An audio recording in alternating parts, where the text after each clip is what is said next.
The quantum screens across Times Square flickered in perfect synchronization, their usual vibrant advertisements dissolving into static.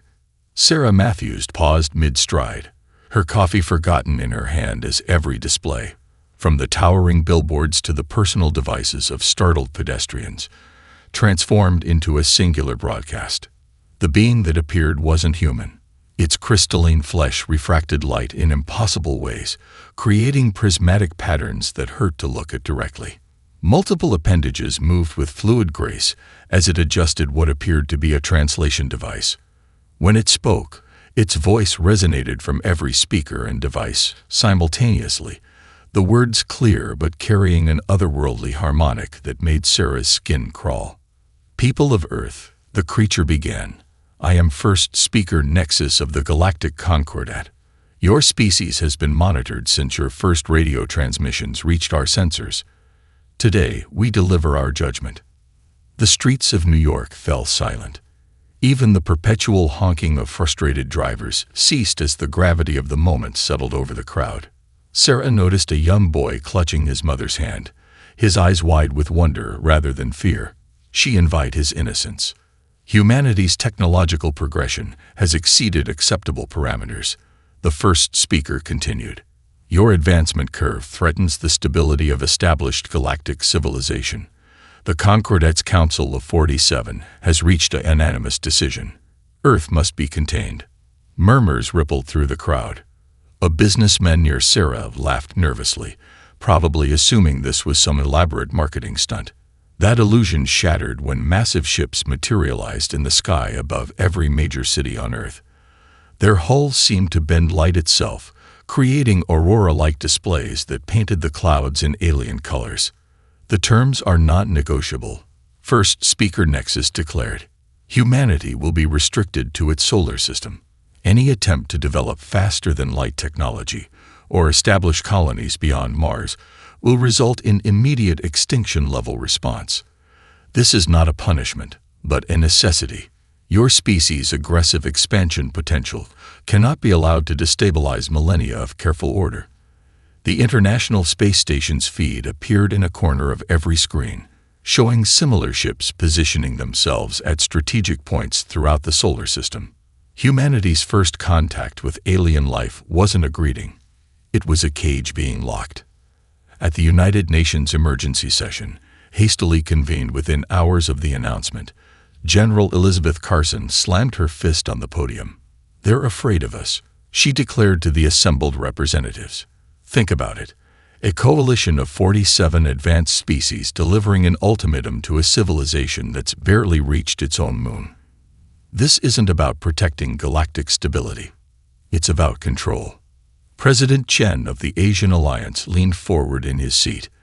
The question is, what makes us so different that we warrant this response? We're centuries, if not millennia, behind their technology. Our most advanced ships can barely reach Mars. Perhaps that's exactly what concerns them. Dr. James Morrison interjected, his hologram flickering as he transmitted from the Lunar Research Base. Our rate of advancement. Humanity went from first flight to landing on the moon in 66 years. From basic computers to quantum networks in less than a century. We're not just climbing the technological ladder. We're taking it in leaps. The debates raged on, but Sarah Matthews, watching from her apartment's quantum screen like billions of others, noticed something nobody else seemed to mention. In the first speaker's declaration, beneath the diplomatic language and thinly veiled threats, she sensed something unexpected. Fear, not of what humanity was, but of what they might become. As night fell over a changed Earth, the alien ships remained in position, their presence a constant reminder of humanity's new reality. But in labs, bunkers, and secret facilities across the globe, humans began doing what they did best: adapting, planning, and refusing to accept the limitations placed upon them. The Concordat had made a crucial mistake. They assumed containing humanity physically would be enough. They never considered that the very act of setting boundaries would drive humans to break them. As Sarah finally sipped her long cold coffee, she smiled slightly. The aliens were right to be afraid. but not for the reasons they thought. Dr. Amanda Richardson's eyes burned from staring at holographic data streams for 18 hours straight. The Lunar Research Center's quantum processing lab hummed around her, its walls displaying endless cascades of alien code extracted from the Concordat's transmission. Most of her colleagues had dismissed the encrypted packets as routine diplomatic noise, but Amanda knew better. She'd spent 5 years developing algorithms to detect patterns in xenorchaeological data. Running analysis sequence 47, she muttered, her voice hoarse from too much coffee and too little sleep. The quantum computer chirped in response, its holographic interface spinning new patterns into existence. Something caught her eye, a recurring sequence buried deep within the signal's background radiation. She leaned forward, enhancement controls dancing under her fingers. The pattern expanded, revealing itself as a fragmented database index. Cross-reference with known xenorchaeological records, she commanded. The computer hummed, comparing the fragments against every archaeological discovery humanity had made since reaching the moon. Matches began appearing, each one making Amanda's blood run colder. The Proxima ruins on Mars, dated to over 50,000 years ago, suddenly abandoned at the height of their civilization's advancement. The mysterious extinction of the Delta Pavinus culture, which had been on the verge of discovering faster-than-light travel. The vanished inhabitants of the Sirius binary system, whose quantum technology had rivaled humanity's current level. They weren't destroyed, Amanda whispered, the horrible truth crystallizing in her mind. They were contained. Just like us. Her quantum pad chimed with an incoming transmission from Earth. Professor Marcus Reynolds, her old mentor from MIT, appeared in a flickering hologram. His face was drawn with worry. "Amanda, you need to see this," he said without preamble. "Remember that anomaly we detected in the Centauri system last year? The one that looked like artificial quantum interference?" She nodded, pulling up the relevant files. The burst pattern that matched our early quantum communication experiments. It's happening again. But this time, we're picking up similar signatures from 12 different star systems. All of them supposedly uninhabited according to Concordat records. Amanda's fingers flew over her console, correlating the new data with her findings. The pattern was undeniable. They're alive, Marcus. All those supposedly extinct civilizations, they're still out there, hidden behind some kind of technological barrier. But why? Marcus asked. Why go to such lengths to isolate developing species? The answer came to Amanda in a flash of insight. She brought up the advancement curves of Earth's technological progress, overlaying them with the fragmentary data from the extinct civilizations. The lines meshed almost perfectly. "Look at the timing," she said, highlighting key points on the graph. Each civilization was contained right as they approached a specific technological threshold. The Concordat isn't preserving galactic stability. They're preventing competition. Marcus's hologram flickered as he leaned closer to examine the data. My God, they're creating artificial dark ages, keeping younger species trapped in technological stasis while they maintain their dominance. And now they're doing it to us. Amanda finished. But they made a mistake. They didn't realize we already cracked quantum consciousness interfaces, technology they'd probably consider centuries beyond our capability. A warning light flashed on her console. Someone was probing her quantum encryption. Amanda quickly began copying her findings to a secure crystal matrix. Marcus, I'm sending you everything. The Concordat's watching all official channels, but they don't know about our private quantum link. We need to get this to people who can act on it. Be careful, Marcus warned. If what you've discovered is true, we're dealing with beings who've been manipulating entire civilizations for millions of years. Amanda smiled grimly as she finished the transfer. They've never dealt with humans before. And they're about to learn why their containment strategy is flawed. You can't cage a species that spent its entire existence breaking through limitations. As she initiated her console's quantum erasure sequence, Amanda gazed out the lab's window at the Earth hanging in the black sky. The Concordat ships glinted in orbit, their presence meant to remind humanity of its chains. But they didn't understand. Humans had been staring at those same stars for millennia, dreaming of reaching them.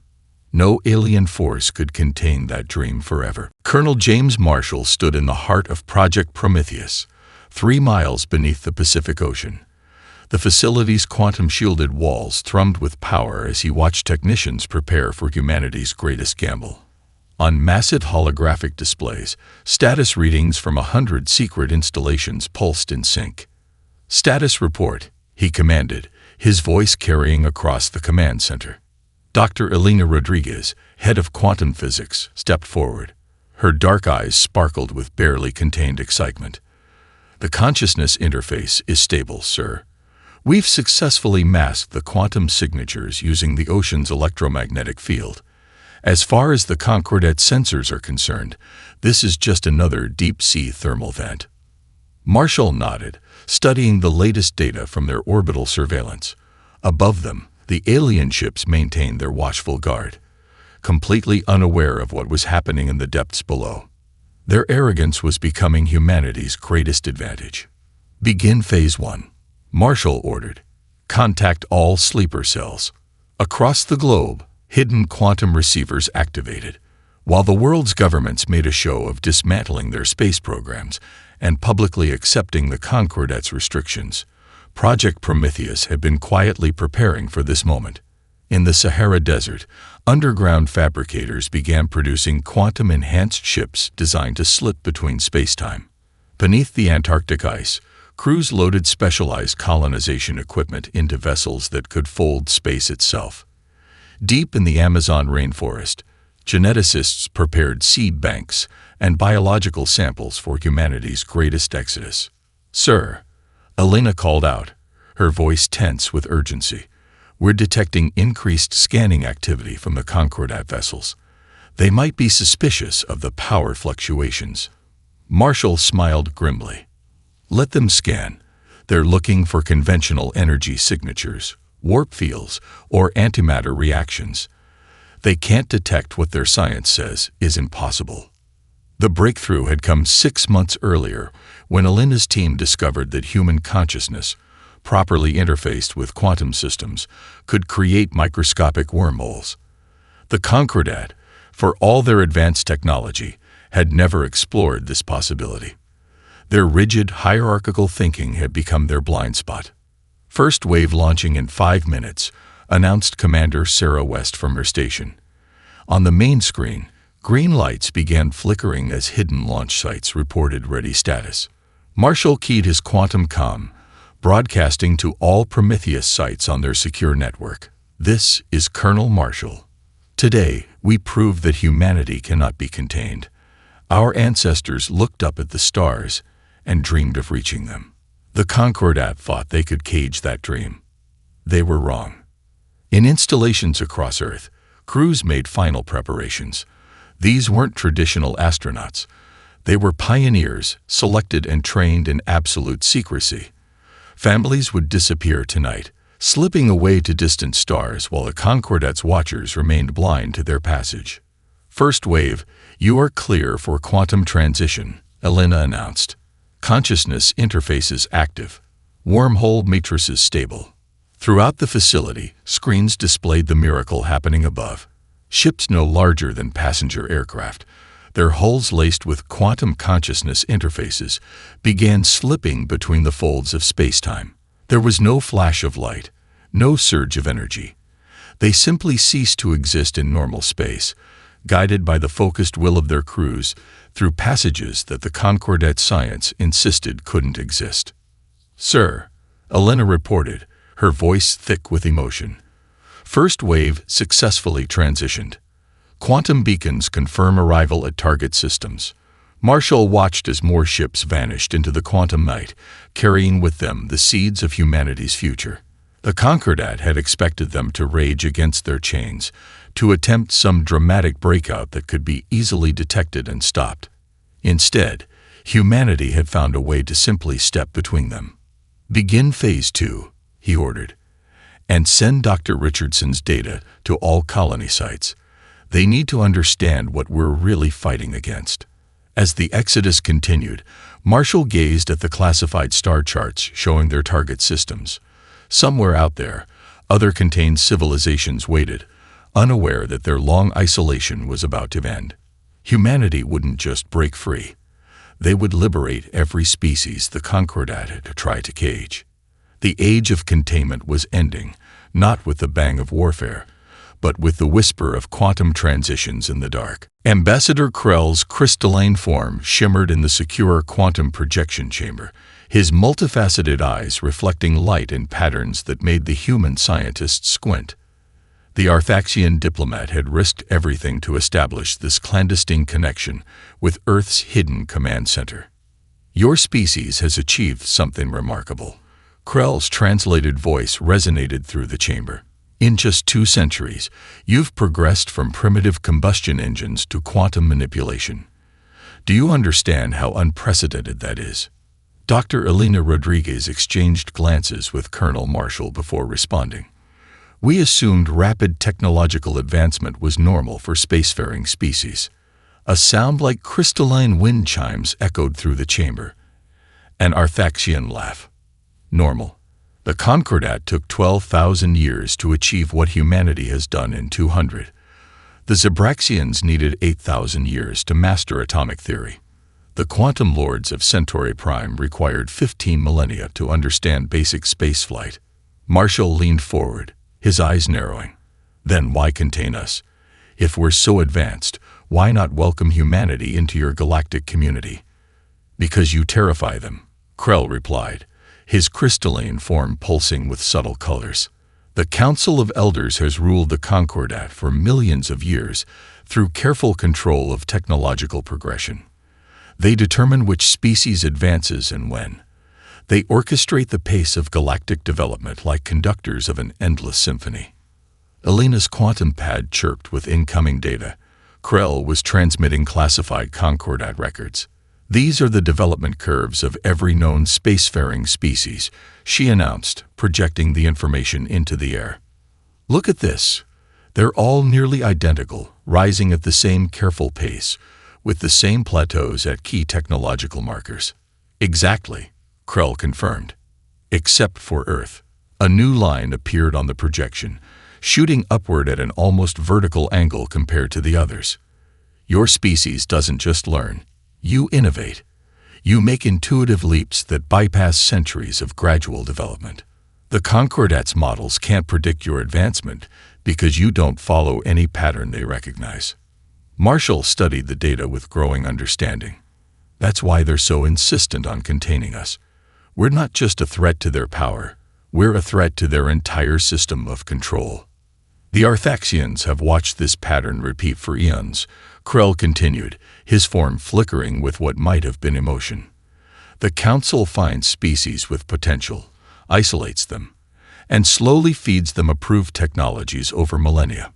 Those who advance too quickly are contained or eliminated. We've helped maintain this system, believing it preserved peace. What changed? Elena asked. You did. Krell's form pulsed brightly. When we analyzed your quantum consciousness interface technology, we realized something shocking. You've developed it completely independently, through a method the Concordat science insisted was impossible. You're not just advancing quickly, you're finding entirely new paths of development. The chamber fell silent as the implications sank in. Humanity hadn't just broken the Concordat's rules, they'd broken their understanding of what was possible. There's more, Krell added, his voice dropping to a near whisper. The Council is lying about their own history. We found evidence that the Concordat itself was founded through a similar containment protocol, enacted by something far older. The very beings who claim to protect galactic stability are themselves the products of ancient suppression. Marshall's quantum comm buzzed, a priority message from the Prometheus colonies. Ambassador, he said, his voice tight with controlled excitement. We found something in the outer reaches. Ancient ruins with quantum signatures matching human brainwave patterns. We're not the first species to develop along these lines, are we? Krell's crystalline form dimmed slightly. No, And that's what truly terrifies the Council. They're not just facing a single rapidly advancing species. They're witnessing the reemergence of something they've spent millions of years trying to suppress, a form of consciousness that can directly manipulate the quantum fabric of space-time. As if to emphasize his point, another quantum transition alert flashed on the command screens. Somewhere above, another group of human pioneers had slipped between the Concordat's carefully constructed barriers, carrying with them the seeds of a revolution that would shake the foundations of galactic society. The quantum colony ship Starweaver hovered silently in the shadow of ancient ruins orbiting a distant star. Colonel Marshall stood on the observation deck, his reflection ghostly in the reinforced windows as he studied the massive structure before them. The station's architecture defied conventional physics, its spiraling geometries suggesting an understanding of space-time far beyond even the Concordat's capabilities. Final analysis coming through now, sir, Lieutenant Jessica Hayes reported, her hands dancing over the quantum interface. The structure's at least 2 million years old, but parts of it are still active. We're detecting quantum resonance patterns that match our consciousness interface technology perfectly. Dr. Elena Rodriguez floated up to join them, her tablet displaying complex data streams. It's not just similar to our technology, James. It's identical. The quantum frequency patterns, the consciousness wave harmonics, everything matches human brainwave patterns down to the decimal. Marshall turned to face the assembled research team. You're telling me we didn't invent this technology. We rediscovered it. More than that. Elena continued, her voice trembling with excitement. Look at this genetic analysis from the biolabs we found deeper in the structure. The beings who built this place, their DNA structure shows a 97% match with human genetic markers. The observation deck fell silent as the implications sank in. Through the window, the ancient station's quantum core pulsed with the same subtle rhythm as their own ship's engines. We found similar ruins in 7 other systems now, Hayes added, bringing up a stellar map. All with the same architecture, same technology, same genetic markers, all abandoned around the same time, roughly 2 million years ago. Marshall's quantum comm chimed with an incoming transmission from Earth. Dr. Amanda Richardson's hologram appeared, her expression urgent. Colonel, you need to see this. I've finished decoding more of the Concordat's historical database, cross-referenced with what we found in the ruins. The pattern goes deeper than we thought. Her hologram gestured, sending data streaming across their displays. These aren't just random ruins. They're part of a network, an ancient civilization that spanned 3 galaxies. They called themselves the predecessors, and they used quantum consciousness technology as naturally as we use electricity. What happened to them? Elena asked, studying the data. The Concordat happened, Amanda replied grimly. Or rather, whatever came before the Concordat. 2 million years ago, something triggered a galaxy-wide suppression event. Quantum consciousness technology was systematically eliminated from the collective knowledge of spacefaring species. The predecessors weren't destroyed. They were forced to forget. Marshall looked back at the ancient station. And now we're remembering. Exactly, Amanda confirmed. Human consciousness interface technology isn't an invention. It's an awakening. Our rapid advancement isn't just learning. It's accessing buried racial memory. We're not evolving. We're recovering what was taken from us. Elena's tablet chirped with new data from their DEET scans. The station's quantum core, it's responding to our presence. The more our crew interacts with it, the more systems are coming online. It's like it recognizes us. On cue, new lights began flickering across the ancient structure's surface. Dormant systems stirred to life, responding to the quantum signatures of human minds nearby. The station wasn't just accepting their presence, it was welcoming them home. The Concordat's greatest fear, Marshall murmured, isn't that we're advancing too quickly. It's that we'll remember who we used to be. And we're not the only ones, Amanda added. Every species they've contained, every civilization they've suppressed, They all have the potential for quantum consciousness interface technology. The Concordat isn't preserving galactic stability. They're maintaining the greatest memory wipe in history. As if in response to her words, a new signal began emanating from the station's core. Lieutenant Hayes' eyes widened as she analyzed it. "Sir, it's broadcasting. The quantum signature. It's designed to resonate with consciousness patterns similar to ours. If there are other contained species out there with the same potential, they'll hear it," Marshall finished. "The awakening won't just be humanity. It'll be everyone the Concordat tried to make forget." The ancient station pulsed with increasing power, its quantum broadcasts rippling through space-time like ripples in a cosmic pond. Somewhere in the darkness between stars, other forgotten children of the predecessors would receive the signal. The great remembering had begun. The sun churned with unprecedented fury. Solar monitoring stations blared warnings as a massive coronal mass ejection, larger than any in recorded history, built up on the star's surface. Dr. Elena Rodriguez stared at the data streams with growing horror from the Prometheus Command Center. "Impact in 6 hours," she announced, her voice cutting through the tense atmosphere. "This isn't just another solar flare. The magnetic field will be completely overwhelmed. Earth's atmosphere won't be enough to protect us." Colonel Marshall's quantum comm crackled with emergency transmissions from every major city. "Begin evacuation protocols," he ordered. "Get everyone to the underground shelters and quantum bunkers." The Concordat's response came swiftly and without mercy. Their ships moved to form a blockade, preventing any human vessels from leaving Earth's atmosphere. First Speaker Nexus's transmission carried an air of cold finality. "The containment protocol must be maintained," the crystalline being declared. "Your species will weather this storm within your assigned boundaries. Any attempt to evacuate beyond lunar orbit will be met with immediate termination." President Chen's hologram appeared in the command center, his face drawn with anger and desperation. "They're blocking every launch site. We have colony ships ready on Mars that could shelter millions, but the Concordat's cutting off all escape routes. They're using this as population control," Elena realized, her hands clenching into fists. "Thinning out the problem species while maintaining deniability. They didn't cause the solar storm, but they're making damn sure we can't escape its full impact." Marshall's eyes narrowed as he studied the tactical displays.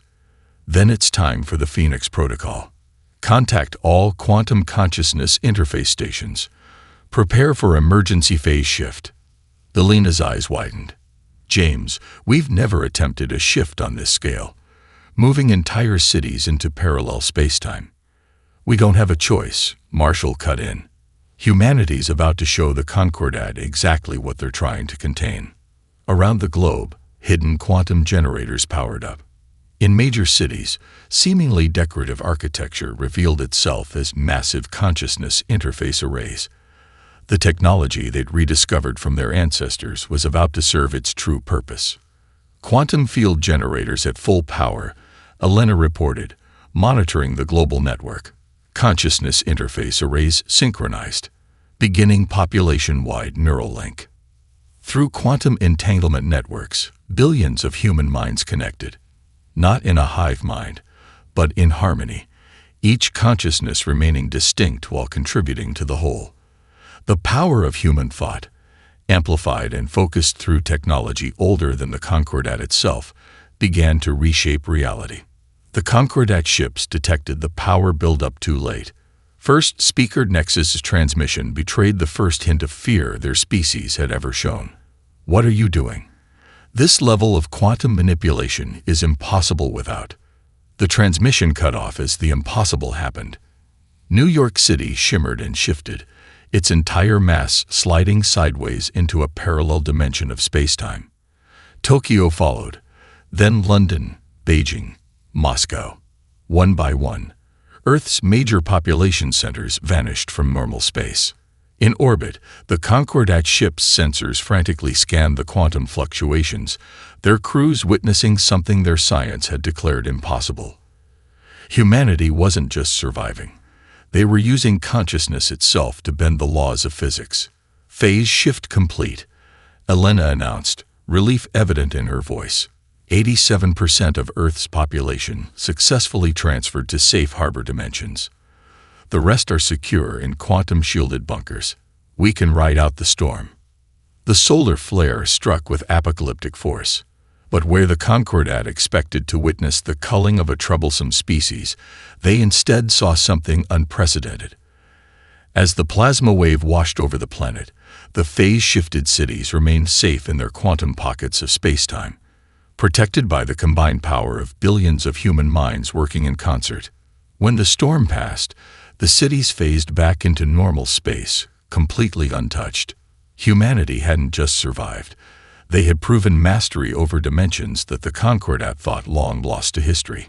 Marshall watched the stunned silence from the alien ships with grim satisfaction. "Send a message to First Speaker Nexus," he ordered. "Tell them humanity remembers what they tried to make us forget, and we're just getting started." In orbit, the Concordat vessels hung motionless, their crews confronting a terrifying reality. Their containment hadn't prevented humanity's advancement. It had forced them to reach into their ancient heritage and reclaim powers that even the predecessors had only begun to master. The quantum broadcast from the ancient station reached across the stars, carrying with it humanity's message of awakening. In system after system, supposedly dead worlds stirred with hidden life. Species the Concordat had contained centuries or millennia ago began to remember. Ambassador Krell's crystalline form pulsed with urgent patterns as he materialized in the Prometheus Command Center. "The Council is in chaos. Your phase shift demonstration was witnessed by every suppressed civilization in the galaxy. The quantum resonance patterns are triggering mass awakenings." Colonel Marshall studied the galactic map, watching as new quantum signatures flared to life. "How many contained species are out there, Ambassador?" "Hundreds," Krell replied, his form flickering with emotion. "The Lyrans of Proxima, the quantum dancers of Sirius, the Mindweavers of Antares, all of them had their consciousness technology stripped away, their memories suppressed. Now they're remembering, all at once."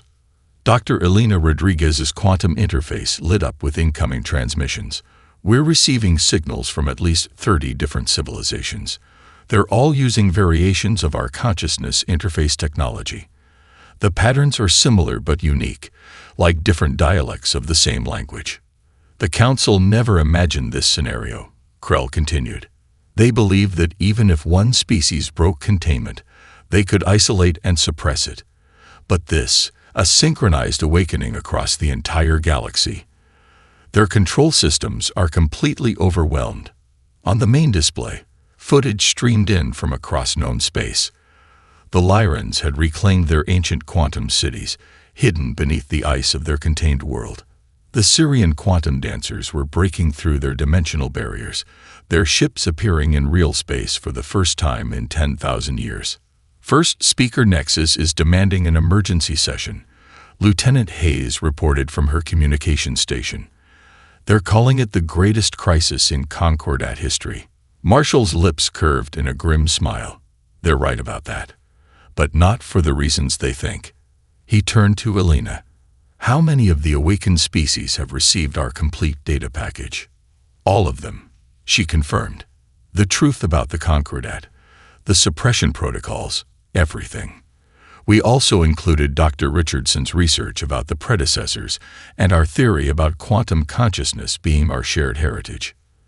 The command center's quantum field hummed as a new presence materialized, a representative of the Mindweavers, their form a shimmering lattice of pure thought. Their message translated directly into the minds of all present. "We remember the stars," they communicated. "We remember who we were before the Great Forgetting. Humanity has awakened not just their own memories, but the memories of all our kinds. The children of the predecessors are rising." Krell's crystalline form vibrated with what might have been excitement. The Council's worst fear is becoming reality. They're not facing a rebellion of primitive species. They're witnessing the rebirth of the civilization they try to erase. More signals poured in as other contained species broke free. The quantum consciousness network grew stronger with each awakening. forming connections that had been severed millions of years ago. Each species brought their own innovations, their own understanding of the ancient technology they'd begun to remember. "The Concordat's ships are pulling back," Hayes announced. "They're abandoning their containment positions across the galaxy. Their control is breaking down."